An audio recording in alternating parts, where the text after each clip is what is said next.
The legislature is back in session. We are now on agenda item 18, consideration of the daily file. Third reading, bill number 248-34 LS. Clerks, please read the title. Bill number 248-34 LS, as amended in the Committee of the Whole, introduced by Joe S. St. Augustine. An act to add a new Article 7 to Chapter 26, Title 11, Guam Code Annotated, relative to imposing a general sales tax in Guam and to dedicating the revenue to be collected from the expanded revenue stream to the Guam Memorial Hospital Authority, GMHA, for its operations and modernization, the Department of Education to fund its capital needs, and the General Fund of the Government of Guam to address the tax base erosion resulting from the passage of the Tax Cuts and Jobs Act of 2017, to amend Section 26110A of Article 1, Chapter 26, Title 11, Guam Code Annotated, to add a new Chapter 1A to Title 5, Guam Code Annotated, to repeal Section 4207 of Article 2, Chapter 4, Title 4, Guam Code Annotated, to repeal Chapter 11 of Title 5, Guam Code Annotated, relative to government reorganization and establishing the top priorities of the government, to amend Sections 1 and 2 of Chapter 6 and Section 1A1 of Chapter 5, all of Public Law 34-42, relative to reducing the FY 2018 General Fund appropriations to the Guam Legislature, the Office of Finance and Budget, and the Office of the Governor, to amend Section 26202 of Article 2, Chapter 26, Title 11, Guam Code Annotated, relative to temporarily increasing the business privilege tax from 4% to 5% G, and to creating a GMHA stabilization fund. Roll call. Senator Atta. Senator Atta, aye. Senator Uggan. Senator Uggan, nay. Senator Castro. Senator Castro, aye. Speaker Cruz. Aye. Speaker Cruz, aye. Senator Espadon. Senator Espadon, aye. Senator Estevez. Senator Estevez, pass. Senator Lee. Senator Lee, nay. Senator Morrison. Senator Morrison, aye. Senator Munya. Senator Munya, aye. Senator Nelson. Senator Nelson, nay. Senator Rodriguez. Senator Rodriguez, nay. Senator St. Augustine. Senator St. Augustine, aye. Senator St. Nicholas. Senator St. Nicholas, nay. Vice Speaker Terlahi. Vice Speaker Terlahi, nay. Senator Torres. Senator Torres, nay.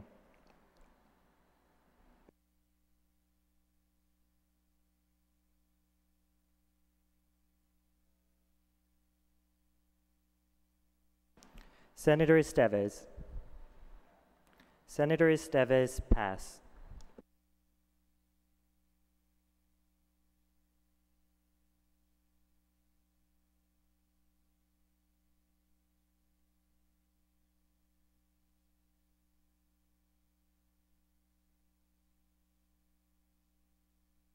Senator Estevez.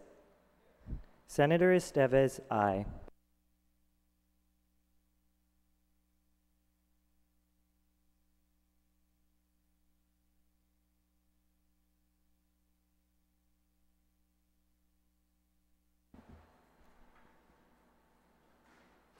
Bill 248-34 LS received 8 ayes, 7 nays. Bill 248-34 is duly passed by the body.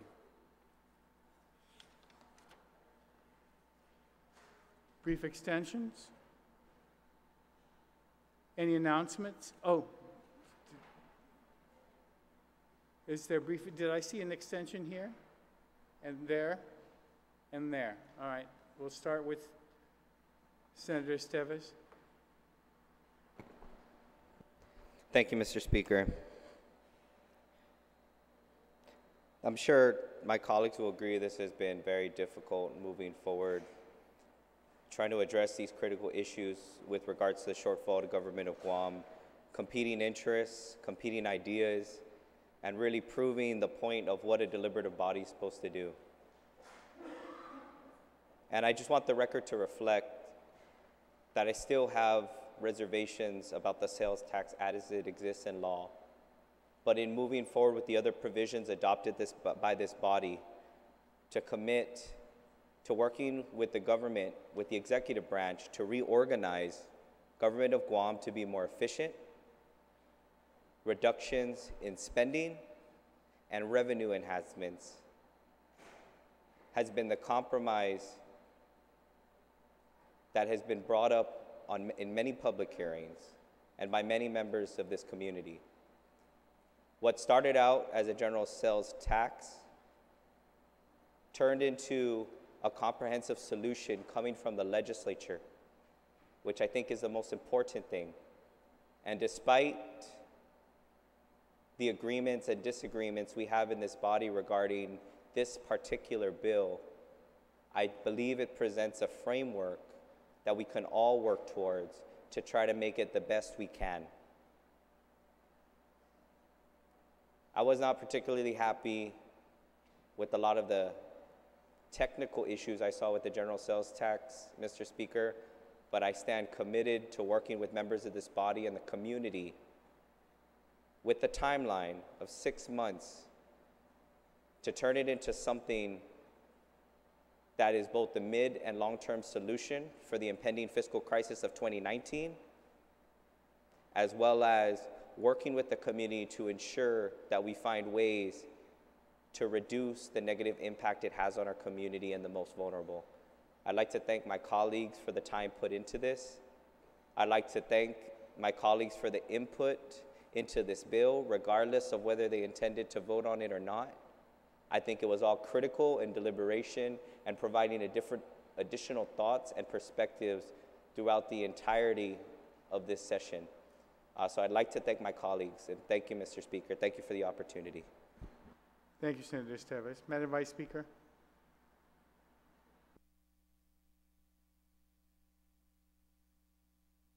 Thank you, Mr. Speaker. I just wanted to explain my vote on Bill 248 so it's very clear. This bill does several things. First, it puts a business privilege tax on many, but not all businesses in Guam. It raises that business privilege tax by 1%. It puts a sales tax on all families, all retail and service transactions, regardless of income or struggle. It tells the people that this legislature has no issue with the executive's spending priorities in times of crisis, and that it's okay for the executive branch to cut less than what they originally promised going forward. But on top of all of this, one person receives in good faith from this bill the power to reorganize, to wipe out services and missions of the government that our community has demanded. And I truly hope that this good faith is well placed. Despite the drama of the last few weeks, we've not achieved a real shift in priorities or true accountability. The hard work must still be done. It's still before those who may remain in public service and for our entire community. Regardless of the votes, and I appreciate the hard work of all of my colleagues and you, Mr. Speaker, in this effort, I sincerely hope that the passage of this bill will stop the fear that is being used to propel it. The intentional promoting of fear in our students that their teachers will be furloughed, in our retirees that their health insurance will not be paid, that ambulances are being parked for our benefit.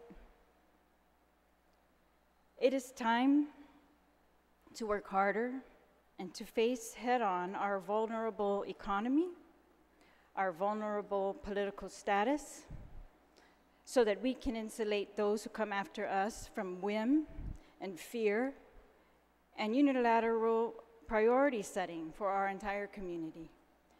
And so I just want to thank my colleagues for their cooperation throughout this process and their collegiality and respect, and to wish us all luck as we go forward and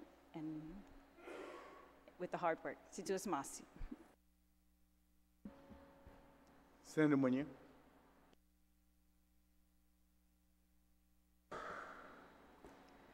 Thank you, Mr. Speaker, for giving me this opportunity to just say a little bit of what my thoughts are.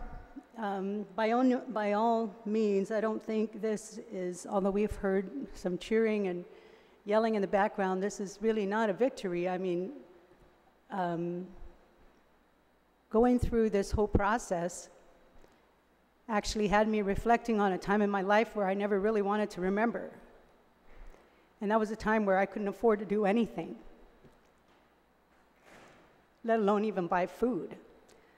And so, I mean, I didn't really want to categorize anybody or anything throughout this whole time, but I had to reflect on a time in my life where I knew I couldn't afford anything. And I had to figure out how I got through that. And I did. And I think that's the resiliency of the people of Guam here. And I understand that there's going to be some hard times. It's going to be like a typhoon. And there's not one thing that we do to prepare for a typhoon. There's many things that we do. This fiscal crisis that the government is going through is like that typhoon. We've got to prepare. We've got to collect the water and store the food in the pantry, and we've got to buckle down and board up the windows. I mean, these are little steps that we take care of that takes care of our family through this ordeal. And there are a lot of little steps in this bill. And we'll get through it. It seems like it's going to be devastating, but we will get through it because we're resilient like that. So I stand here today as a resilient Guamanian and say, yes, it's going to be tough, but we'll figure it out, and we'll figure it out together. Whether it be the administration is going to realign and make the government fiscally sound, and it's this legislature who's going to pass laws, who's going to get us to that point and create a budget that we can manage. And then it's everybody that's going to put in a little bit, just so that we can all get through this. I never want to open up that box in my life ever again. But if I have to, and remind myself how I got through it, then I will. And if it's going to inspire somebody, then I hope this does. Thank you, Mr. Speaker. Thank you, Senator Muñoz. Thank you, Mr. Speaker. I just want the record to reflect that I have already put to the clerk a bill to repeal the sales tax components of this legislation to be introduced immediately upon enactment of this act. Mr. Speaker, this bill does not mandate any cuts. It mandates the submission of plans to cut. It doesn't mandate any cuts. We've already provisioned for the increasing of sales taxes in October without even looking at whether or not there's going to be any reduction in the cost of operating the government and where those reductions are going to be. As much fear has been placed on our people with respect to the actions of this administration in order to get us to this point, there's been no effort by this administration to move forward a mandate to reduce cost. None. No special sessions. Even the effort to put the fiscal realignment plan that they transmitted into this bill was met with resistance from their press offices.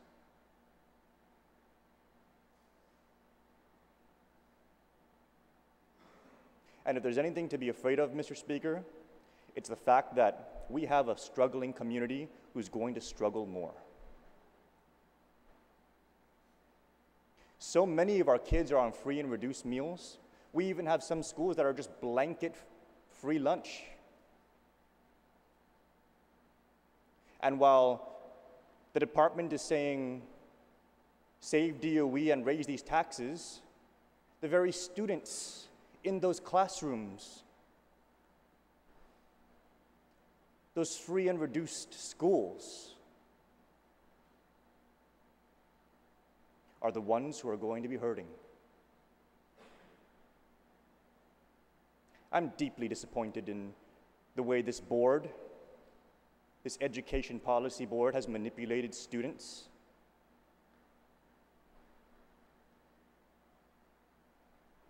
Did they tell them that there's a potential likelihood that the federal budget might reduce SNAP benefits? And so not only are they going to be paying more taxes and having less money, but they may also not be able to have as much resources to feed themselves.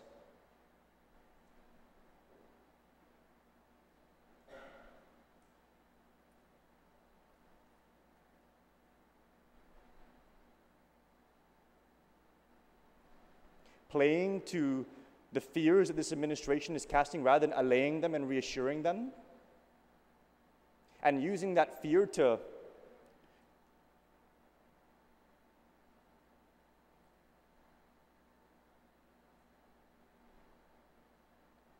we have so many poor. We have so many poor.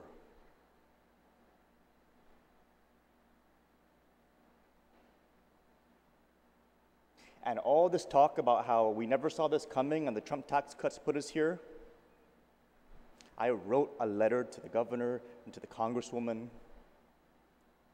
Even in the tax commission, we analyzed this and we said, look out. Please call a meeting and let's all get together and figure out how this is going to be handled in the future. Completely ignored, Mr. Speaker.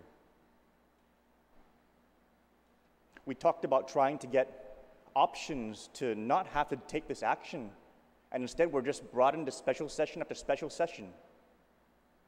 No breathing room, no opportunity to consider alternatives. And people ask, what could those be? It could be tax amnesty to bring in some of the $180 million in uncollected taxes. It could be reconsidering the fiscal year. So we end the fiscal year earlier and budget for the next 6 months and reduce spending in areas that are less critical. It could be reconsidering the payment date of property taxes so that we can realize property tax payments for 2018 earlier without raising taxes. There are options, Mr. Speaker. But instead, fear and intimidation and force was the formula to develop this policy and impose this pain on our people. And I don't know about any other member in here, but I am so deeply disturbed and so troubled.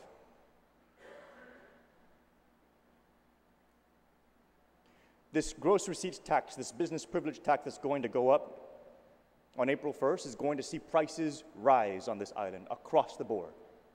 Everything is going to get more expensive.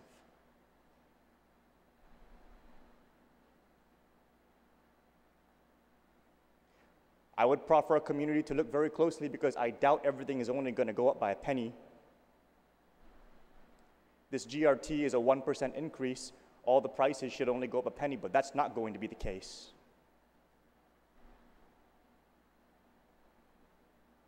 A penny on every dollar. And then when this business privilege tax sunsets, as this law requires, we're not going to see prices go back down. I urge everybody, get your phones out and take pictures of prices when they go up, and then go back out on October 1 and look at the same product and see on October 1 if it dropped proportionally. We have the technology now to be able to keep track of those things. I promise you, the prices will not go back down.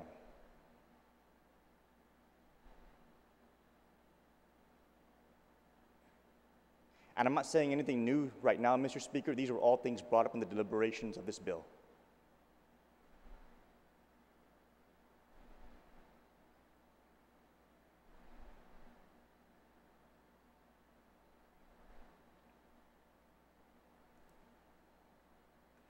So I rise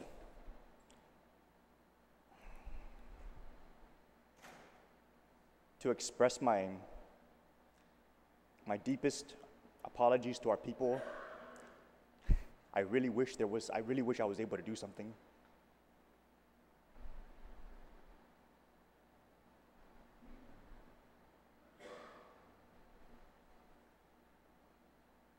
We're going to see more of our people leave island. For those in this hall who are very big on protecting the culture, you're going to see those very same cultural practitioners unable to live here anymore.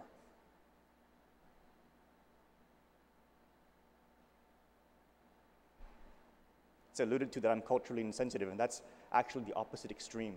I know what it takes to keep living. And it's our people living here that is the number one thing that preserves and promotes our culture. And when we raise their cost of living, when we fail them, and they leave, as so many have, nothing devastates the culture more. So, Mr. Speaker, it was put into this bill that the governor should transmit a fiscal realignment plan. I hope he does. And if he does, I hope we act on it. And if we act on it, I hope that it's reflecting prudence and not the actions over these last several weeks that have brought us to this day. Our people look to us to be caretakers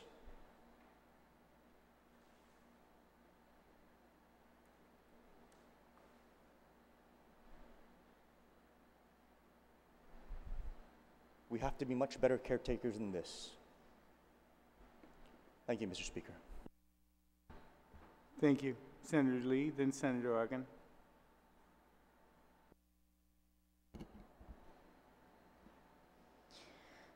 Thank you, Mr. Speaker. My conscience on this tax increase and every other measure that has come before this body and that we've debated so far remains the same. I said it in the beginning when we were discussing the BPT, but I really believe that this tax increase, a tax hike, presents a false choice. That's a tax increase from the pockets of our people, and that is the only solution that can get us out of this crisis. This isn't the only solution. It's the easiest solution. And how often is the easiest solution the best one? When has the quick fix ever been good for us in the long run? I could not take this easier choice knowing that it'll make everyday living for many of our people so much harder in the days to come. When I think about our people, I'm talking about the working poor. I'm talking about retirees on fixed income that don't have a choice on certain kinds of medications to buy. They have to buy that one kind of medication. They don't have any cheaper choice oftentimes. And small business owners, which are the lifeblood of our economy. This administration, the Calvo-Tenorio administration, has misled and misdirected all of us. Employers, employees, senators, taxpayers, students, teachers, by demanding a tax increase and declaring that the only option is that the legislature raise taxes on the people and the businesses that serve them. I voted no on this tax increase, and it's clear that we can't afford another fiscal year of this administration and their style of doing business.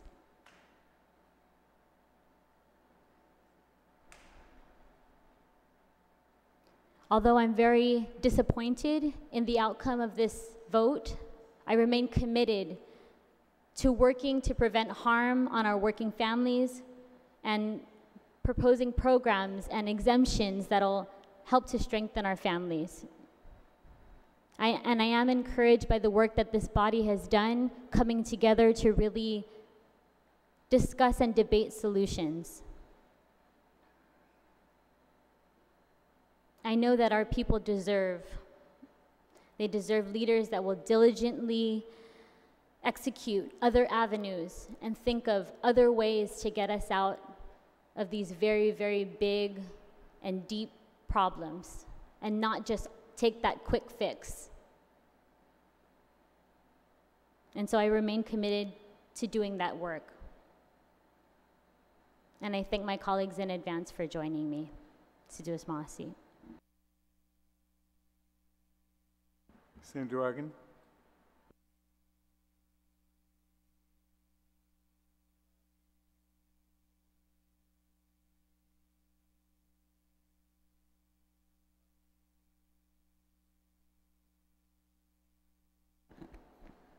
Jesus Masi, Mr. Speaker. The passage of a 1% business privilege tax increase and a 2% sales tax is a strong dose of bitter medicine that everyone will be forced to swallow so that this administration can realize a quick infusion of actual cash. However, it is still a Band-Aid solution. I have remained steadfast in opposing any tax increases that would further burden our people who have repeatedly expressed their opposition to bail out a government that is operating beyond its means. In response to our people's concerns on what the government is actually doing to reduce expenses, I made an amendment granting the governor broad authority to get his financial house in order by prioritizing funding to education, health, and public safety. Through government reorganization, which was successfully supported and passed by my colleagues. I was also successful in passing an amendment to exempt sales taxes from being applied to the purchase of liquid or diesel fuel at gas stations. Not more than 3 months ago, the increase in liquid fuel tax took effect, and our people are already feeling the pinch at the gas station. Moving forward, I will remain hopeful and willing to work with my colleagues and with this administration to restore all law enforcement officers and emergency responders to their respective agencies to continue their mission to protect our community, to fully fund the Guam Department of Education, and to work on fiscal policies that will further support our only public hospital. These past weeks have been very troubling for everyone, but I believe we can move forward working together for our people. Jesus Masi, Mr. Speaker. Thank you, Senator. Any other senator? Senator Rodriguez. Afade, thank you very much, Mr. Speaker. Thank you very much to our colleagues. Before I go on any further, I want to thank our legislative employees for the hard work, the dedication, the long hours. So thank you very much to all of you and to those who are in the back of the House. So if you can please give them a round of applause. So, Mr. Speaker, I am under no illusion that there is no crisis out there. I've said it. We know that there is a financial crisis that's been brought upon us by a decision made thousands of miles away. And so over the past few weeks, maybe close to a month, we've been in here. We've been working with the administration and trying to figure out a way for us to address this situation. I've tried tirelessly during this effort, Mr. Speaker, to look at alternatives that don't raise the taxes on our people. Unfortunately, those fell on deaf ears. And even after the passage of this bill today, Mr. Speaker, we're going to come back here because we know it's not enough for this fiscal year and especially for fiscal year 2019. And I want to ask my colleagues that as we get into those discussions, that we really dig deep down and be able to really seriously consider the options that I put forward, which is to getting every industry on island to pay their fair share of taxes. Years ago, it may have made sense with the decisions that were made by this body in granting tax holidays to certain industries, Mr. Speaker. But today, that's not the case today. Even before we look at the establishment of a sales tax, which passed in this bill, which is going to go through the process of ensuring that the rules and regs are put into place, we need to seriously look at what we've done in the past, the decisions that have been made in the past with industries that don't pay their fair share of taxes, Mr. Speaker. Because had we passed those efforts here, 15 million would have been realized, up to over 20 million would have been realized. And I'm not saying it's going to address the $67 million shortfall, but it would have helped us and perhaps even negated us passing this 1% sales, 1% BPT increase to our people. Nevertheless, Mr. Speaker, this bill has now been passed. It waits for the actions of the governor. And so it's not over. We understand that the pain our people have been experiencing, especially those in the police department, Guam Fire Department, the hospitals, DOE, it's just been so uncertain. And so I'm hoping that my colleagues will seriously take a look at ensuring that all industries pay their fair share of taxes and seriously look at the possibilities of us entertaining those type of initiatives moving forward as we deal with the bigger financial shortfall of fiscal year 2019, and even trying to, as the administration has said it, to equalize what we've lost in this fiscal year. So again, thank you very much, Mr. Speaker. Thank our colleagues, and again, thank our legislative staff for their hard work. Sijus Masi. Thank you very much. Senator Espaldon, then Senator Nelson. Anybody else?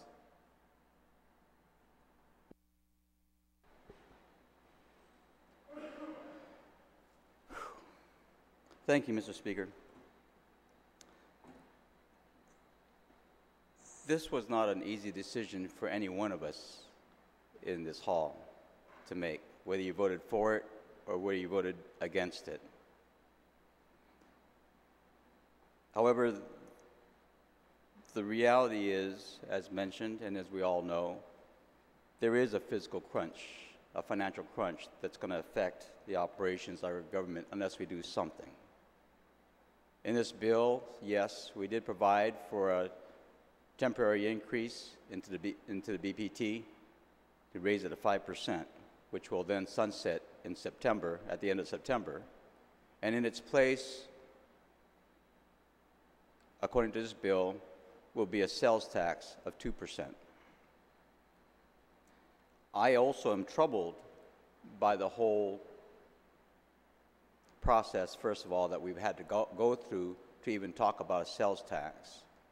During one of the session evenings, I talked about my dismay of even creating a brand new tax without any expert advice.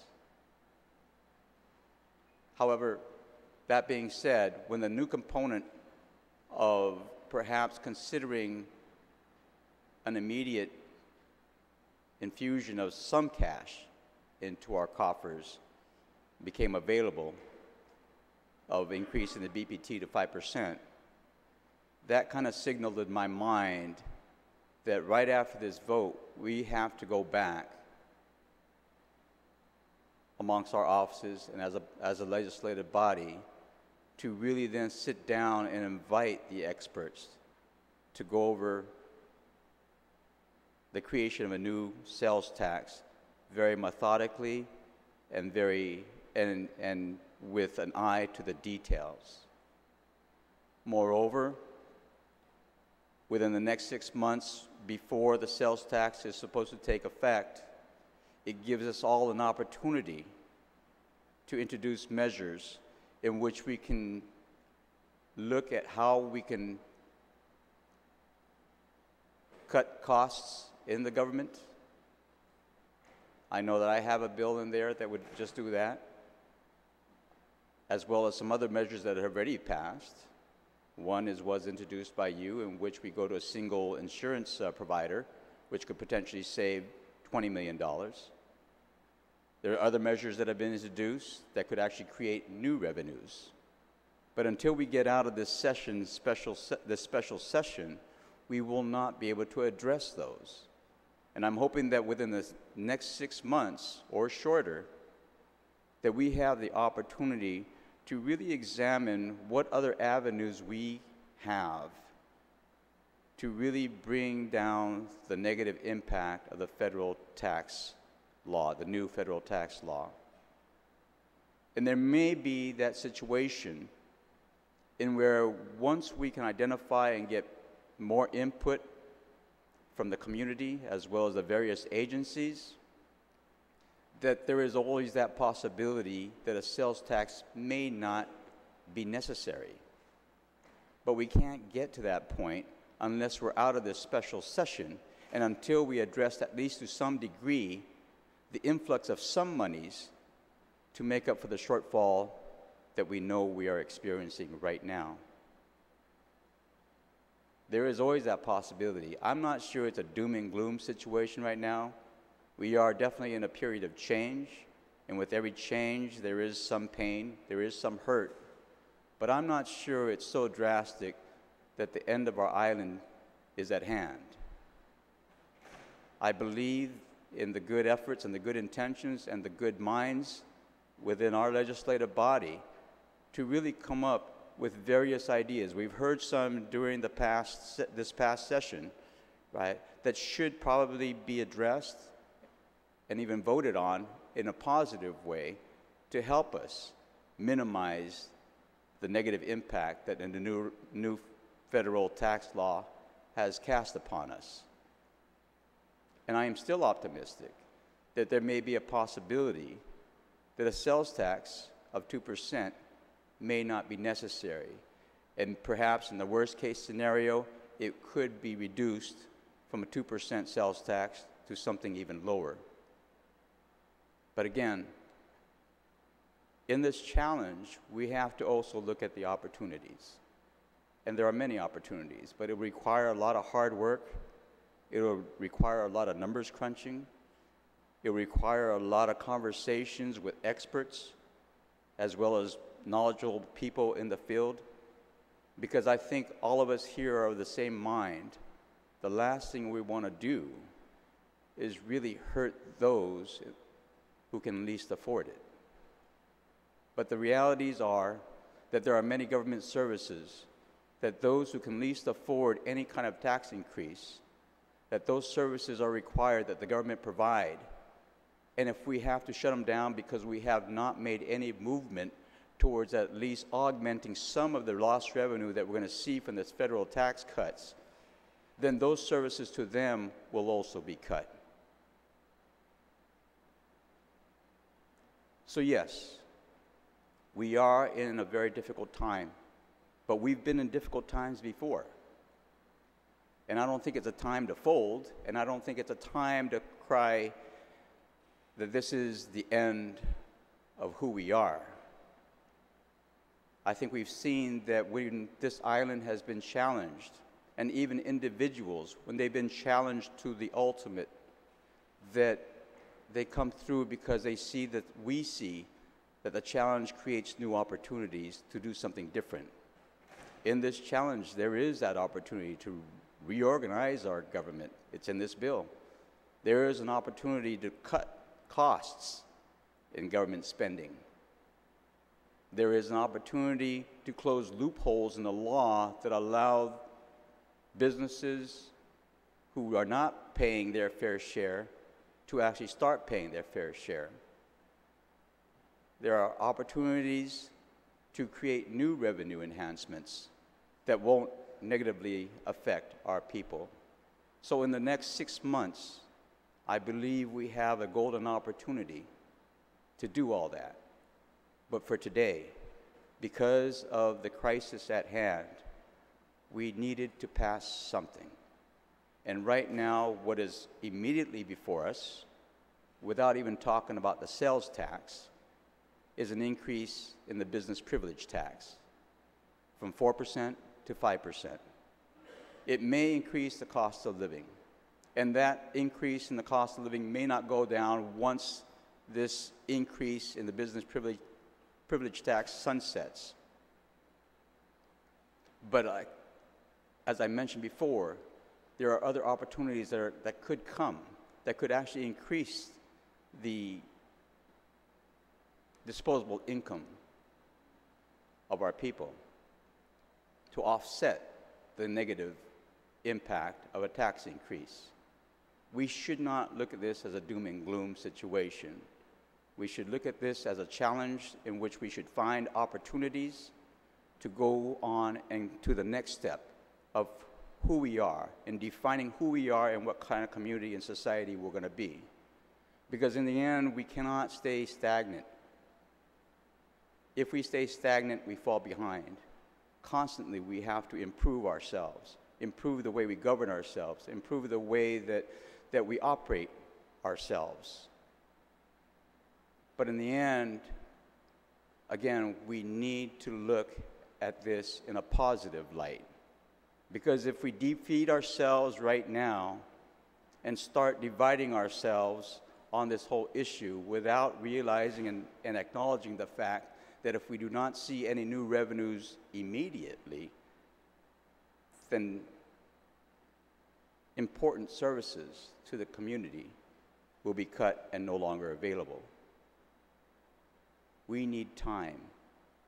And right now we have 6 months, right, to really create the new opportunities to, again, reorganize, reduce spending, and increase revenues.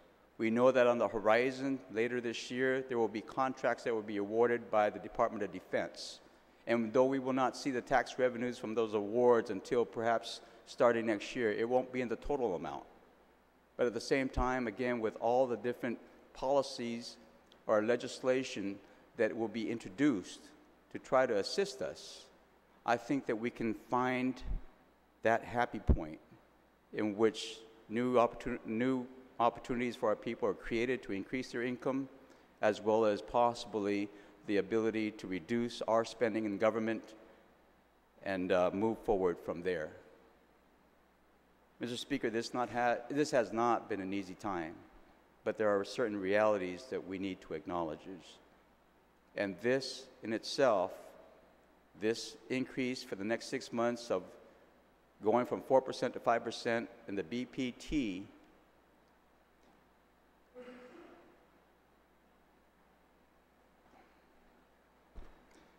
again, is not the death knell to our society.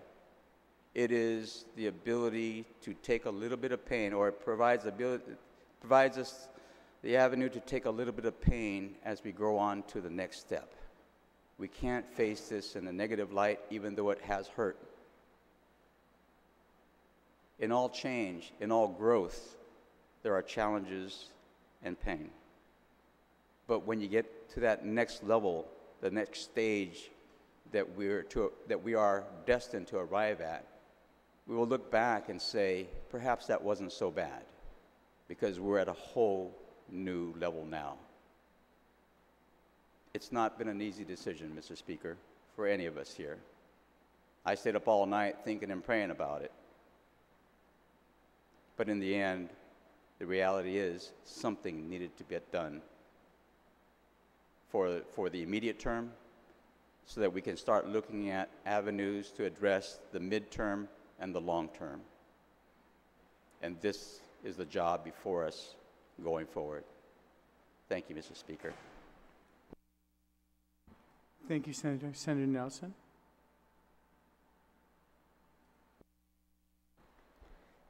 Thank you, Mr. Speaker. I had something prepared, but I think I'm just going to speak from the heart. First of all, I want to thank all of my colleagues here, because I know this is probably the most difficult decision we've had to make in our life, because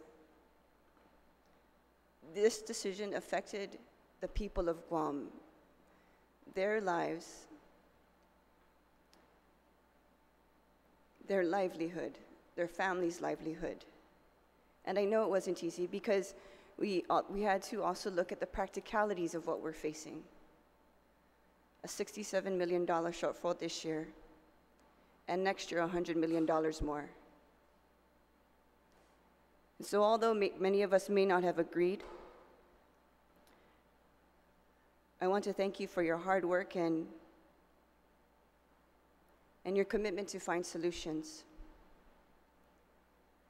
These next couple of months is not going to be easy at all for any of us if we thought this was difficult. I feel that the next couple of months are going to be even more strenuous. In the beginning, we received threats. Our community was instilled with fear. And in the end, intimidation. Many of us were talking about how our very lives were at stake because we were receiving threats that if we did not vote a certain way, through many different text messages, because somehow our numbers were leaked, our privacy was violated.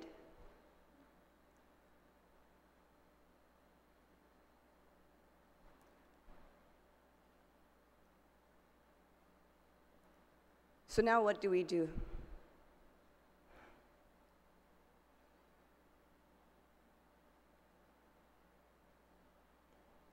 I believe that we can use this moment as an opportunity for us to come together,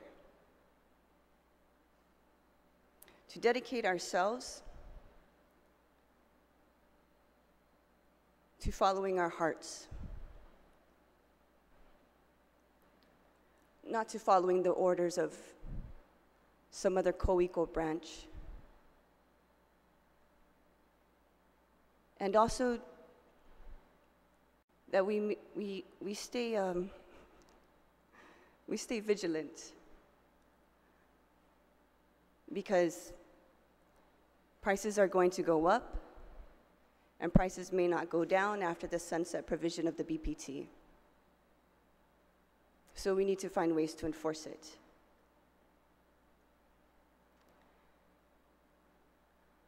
We're also going to ensure that the fiscal realignment plan is responsible, because in any situation, if the federal government shuts down, the first thing that is preserved is public safety. But on Guam, as we witnessed, if we're faced with a crisis, even though there's still cash at hand, the first thing that went was public safety.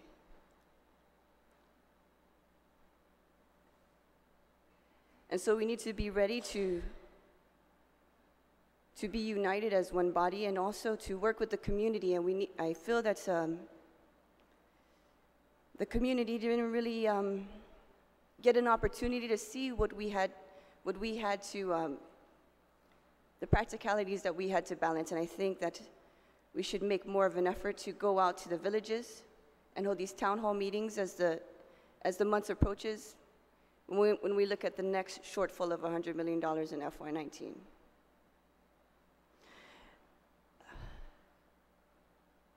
We may not have to agree, but this is the moment where we must stand united. We must respect one another and do away with the lines of division. Instead of looking at ourselves, let us remember to give service to the other. Thank you, Mr. Speaker. Thank you, Senator. Any other senator? If not, announcements? Mr. Majority Leader, you're recognized. Thank you, Mr. Speaker. I move that we adjourn this 8th special session.